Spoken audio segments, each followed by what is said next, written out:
The second of the three pillars of personal mastery is accountability. Being accountable begins with awareness of all events in life as an endless chain of interconnected links, each link connected to its neighbors before and after, and all are connected thereby. It is an unending chain of cause and effect. Everything has a force or event that generates it, and every action has a consequence. Living accountably is not a moral judgment of reward and punishment. It is a biological and mechanical reality that events and actions are interconnected. An accountable person knows that he bears great responsibility for the life that he has and takes responsibility for his actions. He understands that what he has is based on what he does, and that is the result of what he thinks. Action and reaction, cause and effect. If I'm not a cause, I'm an effect. And if I can't control the cause, I can control my reaction, which will determine the next effect. An accountable person chooses responding over reacting and makes conscious choices rather than habit-driven reflexes. If I act with anger, people will back away from me and be hostile and aggressive. If I act with kindness and patience, people will seek me out and be supportive of me. But perhaps the most important aspect of accountability comes from being counted on, being reliable. An accountable person commits to say what he will do, and he will do what he said. Being accountable gives rise to trust. When I am true to my word, my self-confidence soars and others trust me. Think of all the times people have failed to live up to their commitment and how you became suspicious of their sincerity and dependability. Think of the times you have fallen short of your own commitment, either to yourself or to others, and how you lost faith in your ability to take on new tasks and challenges. An accountable person learns to seriously consider what he commits to. We often agree to do things for reasons that aren't genuine. We may want to impress, or can't say no, or feel obligated or guilty. Or perhaps we chronically underestimate how long a task will take. Whatever the reason, we say yes to commitments that we immediately know we can't live up to. Our sense of competence and confidence comes from thinking more deeply about what we commit to and obligating ourselves to those things for which we are willing to be accountable. My final point about accountability and interconnectedness is the importance of relationship and community. Emotionally competent people are aware of their interactions with others. We each have an impact on every person that we encounter, and people that we meet have an impact on us. To excel, we must choose our relationships carefully. We must connect with people who will support us, nurture us, and who will be honest with us and help in our ongoing assessment and learning. Being competent is rooted in being honest and trusted. It also produces trustworthiness by maintaining standards of honesty and integrity. Trustworthy people act ethically and are above reproach, not because they are afraid of retribution or legal consequence, but because they have thought deeply and have determined their code of conduct. Because they are willing and able to admit their own mistakes and confront unethical actions in others, mature people are trusted. Their reliability and authenticity builds trust in them, and they are looked towards for leadership. Trustworthiness is developed through taking tough, principled stands, even if they are unpopular, and through learning to be focused and present. Dealing with each situation with full attention and sincerity. Another feature common to emotional maturity is the ability to be consistent, to be disciplined. Discipline of mind, emotions, actions, and choices. One who is disciplined manages disruptive emotions and impulses. He stays composed, positive, and unflappable, even in trying moments, and can think clearly and stay focused under pressure. In the discussion of discipline, it is important to distinguish the difference between motivation and consistency. Many people seek support because they need motivation or because their team needs motivation. In truth, a team that needs motivation is never the problem. It is a reflection of the leader lacking in motivation. If we only perform when we are motivated, then our performance will vary a great deal from time to time, in accord with our motivation. Motivation waxes and wanes. That is why we need to get reignited regularly, and it only lasts for a while. Deliberateness and discipline are ongoing. We approach our efforts consistently, whether we're excited about it or not. It isn't necessary to be excited in order to be excellent. It is necessary to be consistent. We like to participate in activities that we are good at. We are motivated to do things that are pleasant. Activities that we are good at are pleasant to do. Discipline means sticking to the learning curve of an activity until we become good enough at it to enjoy it and to be motivated by it. Deliberateness and discipline are an internal state of intention rather than external motivation. External pressures that force action, the threat of punishment, or the promise of reward are effective, but they are short-term in nature. Emotionally mature people are disciplined because they are motivated and focused.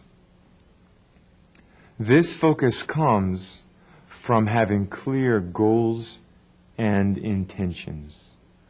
Goals define a direction for us, and they provide a way to marshal our energies and resources.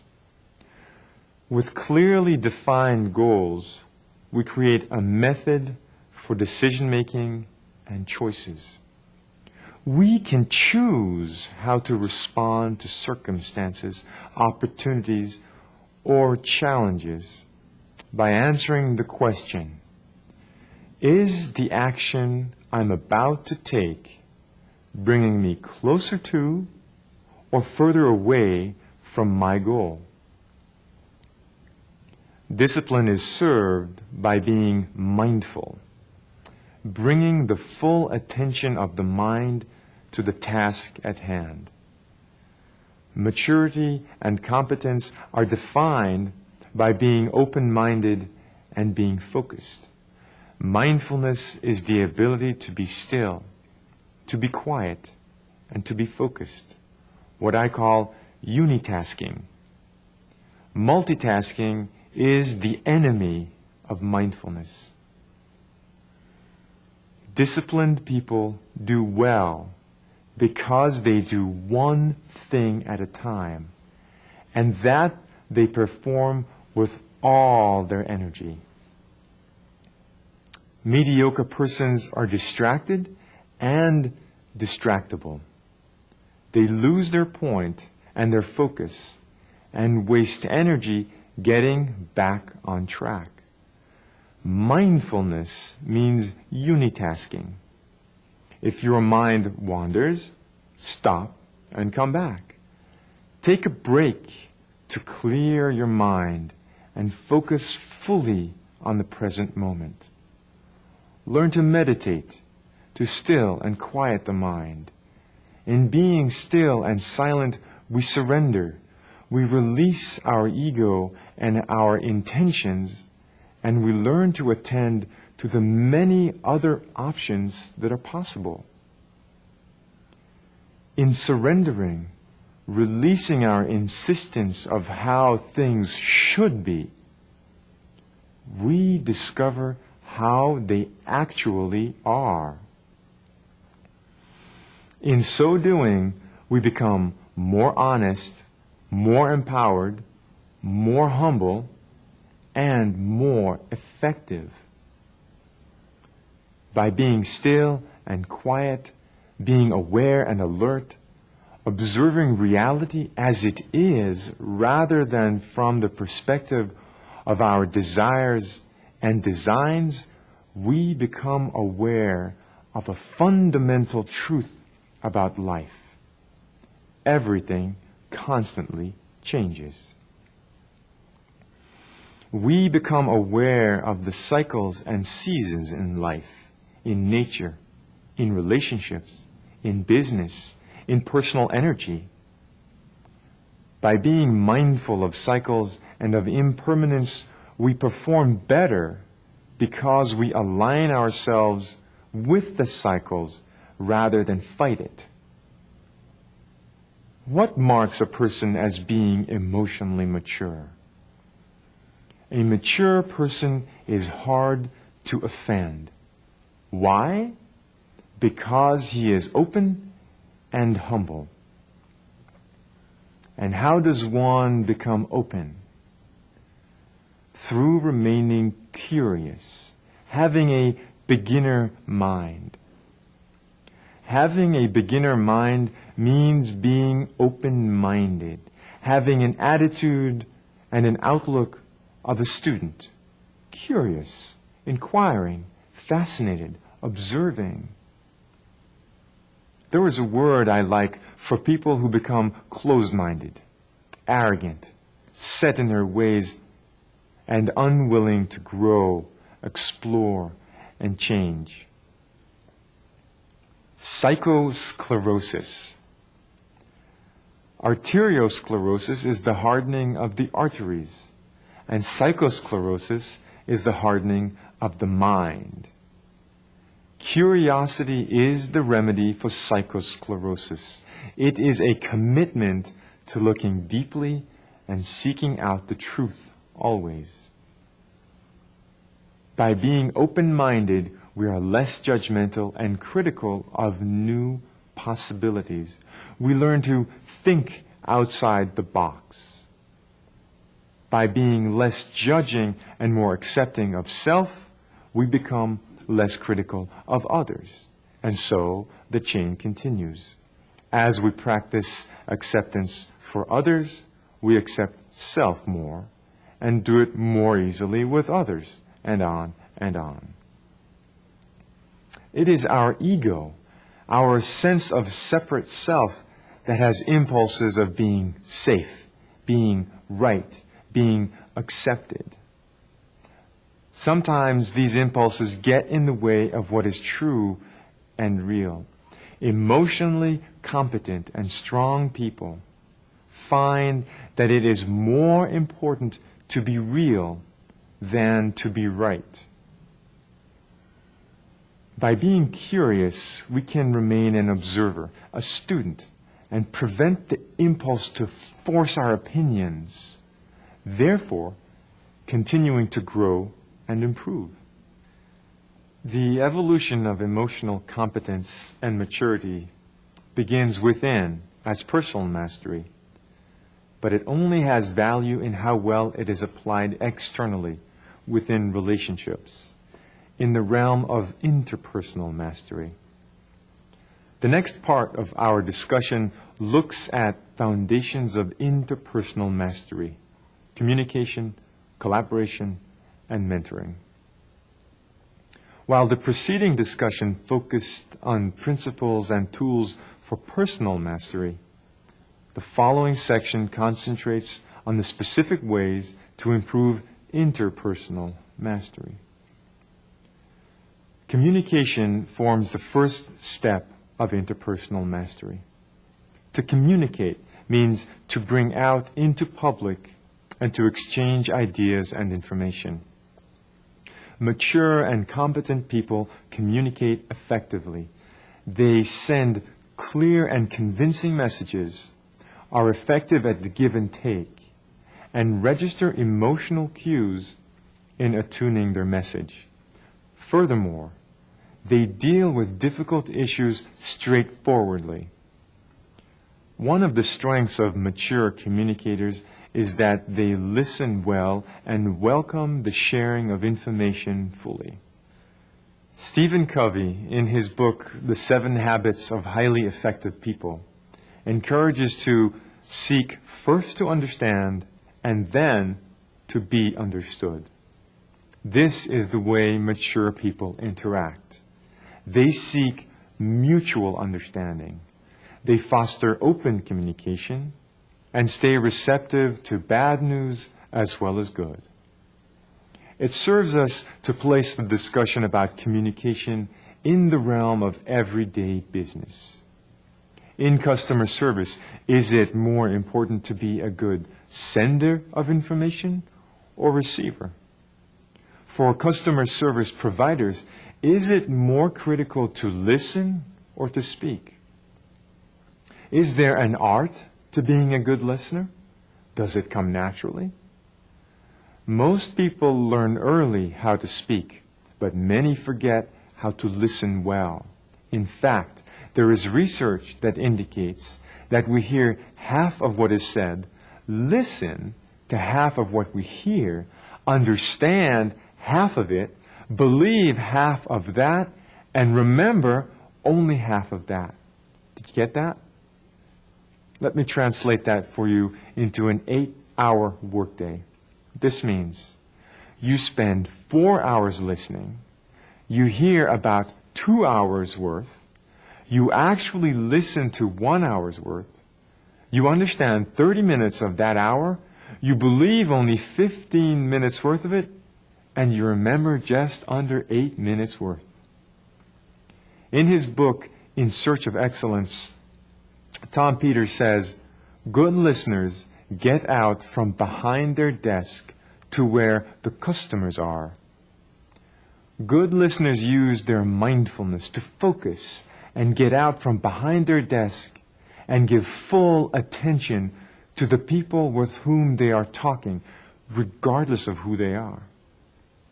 The art of communication, listening, and speaking also forms the basis for collaboration and teamwork. A team works well together when the members can relate to one another. Emotionally competent people are able to extend themselves, reach out, and collaborate well together with others in the pursuit of goals and growth.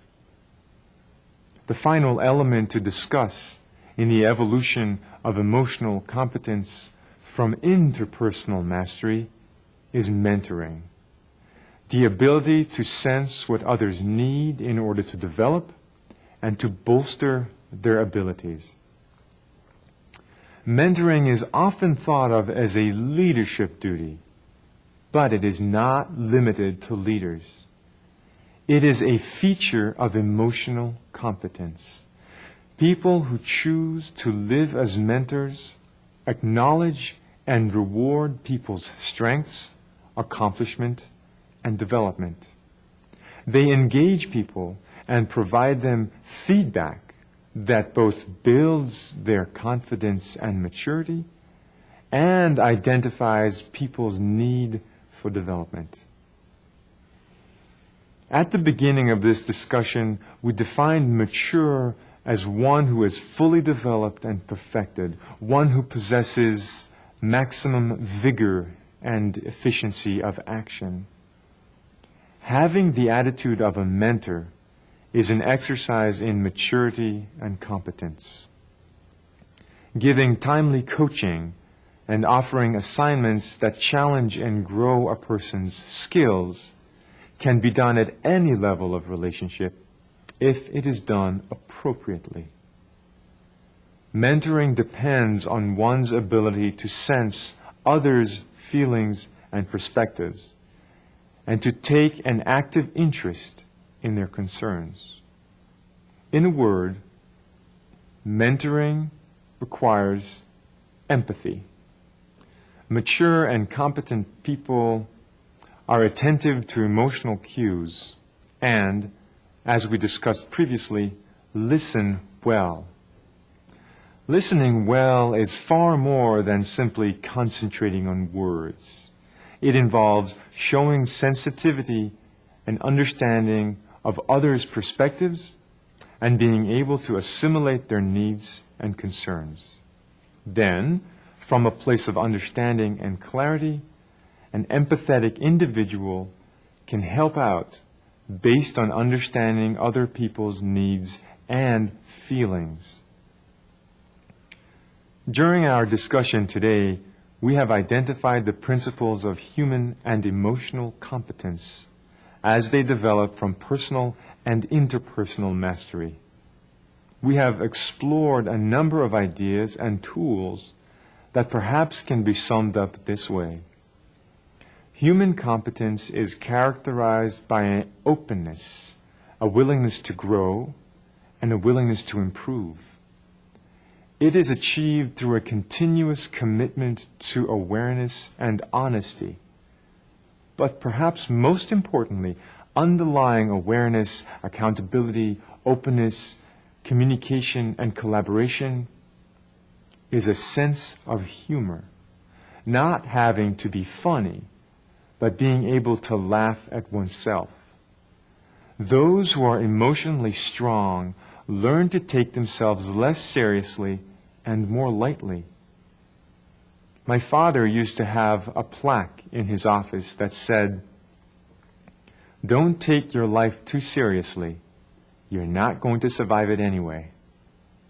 It may well be that before any of the other skills can be fully acquired, we must first be able to laugh at ourselves. For in lessening the seriousness of our condition, we open the door to honesty and to real, lasting change. I have talked about maturity and about competence.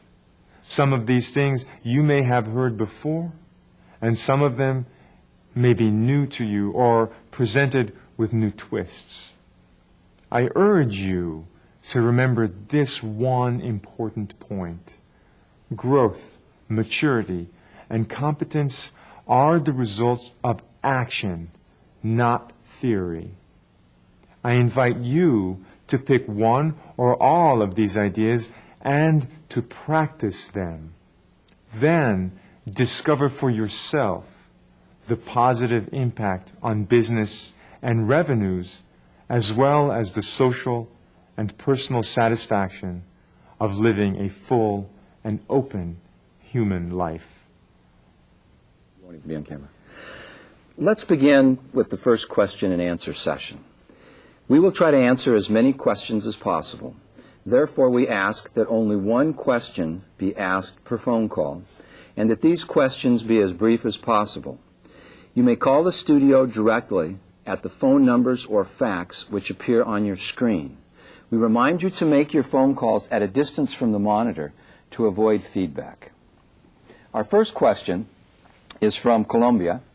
It is from FENALCO, the Federación Nacional de Comerciantes in the city of Medellín in Colombia.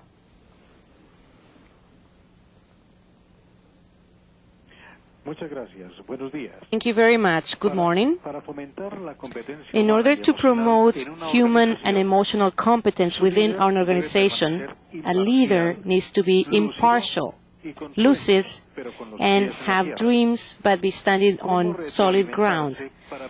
How can we have self-feedback to make sure that we as leaders know that this is happening? Thank you. How does the leader know how they're doing on the emotional competence scale? Well, thank you for the question. I think it's a very important question because the first possibility for an organization to have human and emotional competence as a part of their discussion and a part of their business is to have the leadership doing it. So I'm very glad that you're asking about the leader. Not to the specific question, how can a leader remain objective, or how can he be assessed? The leader probably has a leadership team, and they would be the first line of people to connect with. Part of the idea of competence, part of the idea of maturity, is that we are humble and open to assessment, as has been discussed. Assessment is an ongoing, sober, and realistic evaluation of where we are. And our peers will be a great feedback resource. So having the management team, if that is either organizationally difficult or culturally difficult, that's where it would be wonderful to have somebody as a mentor or as what we call in the United States a coach, somebody who would come in and coach the leader, help them through assessments, help them through dialogue, help them through self-introspective exercises to evaluate their impartiality and to evaluate their condition. So the short answer is both the peers within the organization, which ought to be the first place. There's a test that we call the 360-degree feedback, and that's a way of asking questions of peers, of supervisors, of employees, of everybody around in a 360 to give feedback about the person. That would be a powerful exercise as well. Thank you. Our next question is from Mexico. It is from the Dirección General de Educación Tecnológica Industrial, CETIS number 3, Mexico City, Mexico.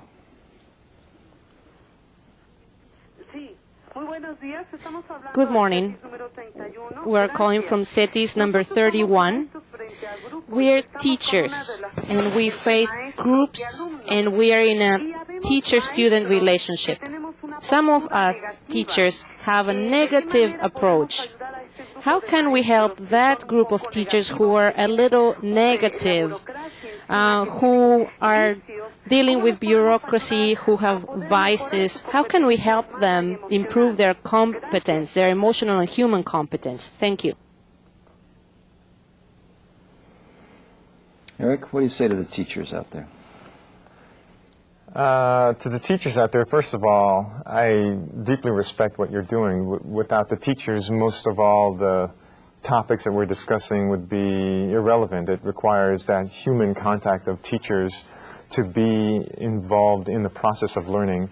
And I say that also, perhaps one of the things that teachers might benefit from is to take a step back and remember what they're doing. I know that bureaucracy is difficult, and I know that we can begin to be pessimistic and even negative, and I know that teaching for a long time takes its toll. It may be a benefit to step back and, at least as a starting point, remember why the teachers got into teaching. If they have a love for the experience of growing and developing other people, if they have a passion, or if what moves them is to participate in the evolution of other people, other human beings, sometimes we forget that and we get caught up in the process, in the organization. So there are elements of how to deal with the organization, how to deal with the bureaucracy, how to get into dialogue. A great part of human competence, human and emotional maturity is dialogue, it's interaction. So it sounds as though there might be some need for having these teachers communicate clearly and communicate honestly, and with a willingness to have a negotiation, a back and forth dialogue about how change happens.